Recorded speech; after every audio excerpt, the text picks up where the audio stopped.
Hey guys, it's Red Bear 59 back with another YouTube video, and that little intro clip is just us tooling around. We were having some fun in rank play the other day, my buddy Twist and Miyagi, and we were going for stop final kill cams and search and destroy, and we finally got that guy on round 6. It was pretty fun. We chased him around for a minute and we took him out. But today's commentary though is going to be about whether or not controllers like Scuf or the Avenger, overlay controller adjustment or things like that are actually really valuable, or do they make you better players?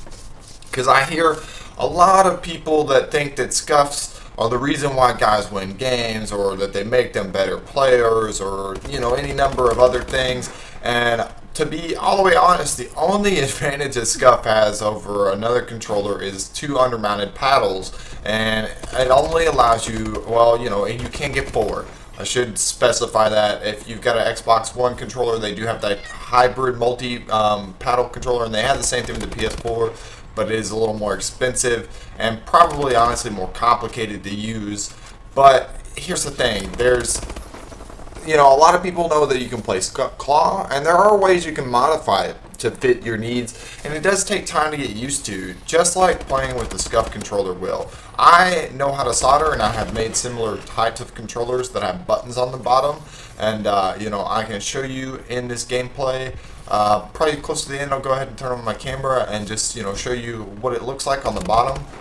Now there's nothing about the Scuf actually makes you a better player. They don't make you more accurate. They don't make you react faster. I don't know how I didn't see that guy. I guess maybe he started to light up a shot off my head. But they don't make you any better than anybody else. They don't guarantee you a punch over another person. They don't guarantee you a win. They don't guarantee you better reaction times. Now, what the Scuf does do though is it does, if you're not somebody that plays Claw like myself, give you a little bit of an advantage in jump shotting and things like that. Now, you could also drop shot or punch, and either way, it allows you to do both things. Because a lot of people know that one of the downfalls of tactical is that if you don't play Claw, it can be very difficult to melee people.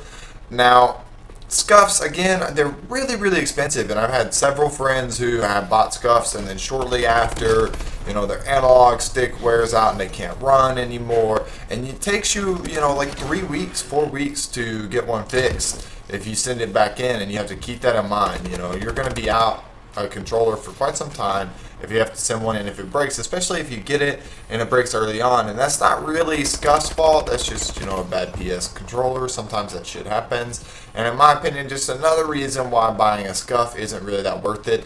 Now, they do have this stuff called gamer grip, which is pretty awesome, and it keeps your hands from sweating, and that's a nice benefit for anybody like myself who has really sweaty palms. I think that stuff's like $10 on their website.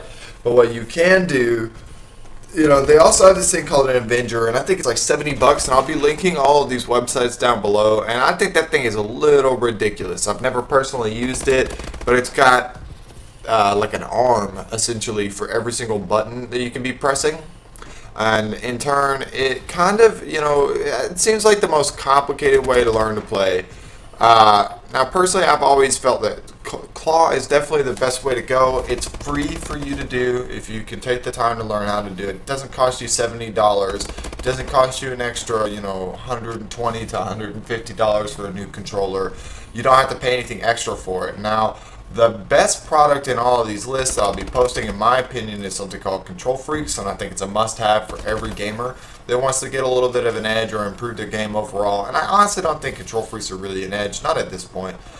So many people have them and know about them. But, I think that you can get that 3-pack for $27, which is what I would recommend. And with that, 3-pack, you can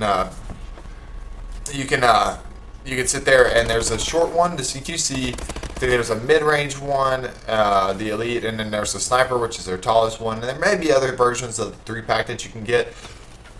And they kind of let you tool around and test like the different heights and test different combinations and figure out what you prefer, and just get it right for yourself. Now, this gameplay right here is me just playing on Riot, and I think I go 30 and 2, the base Battle 27. And one of the reasons why I am pretty accurate is the the Kontrol Freek. Now, I'm accurate without them. Look, this guy's just sitting here doing nothing. Boo-boo. I get him.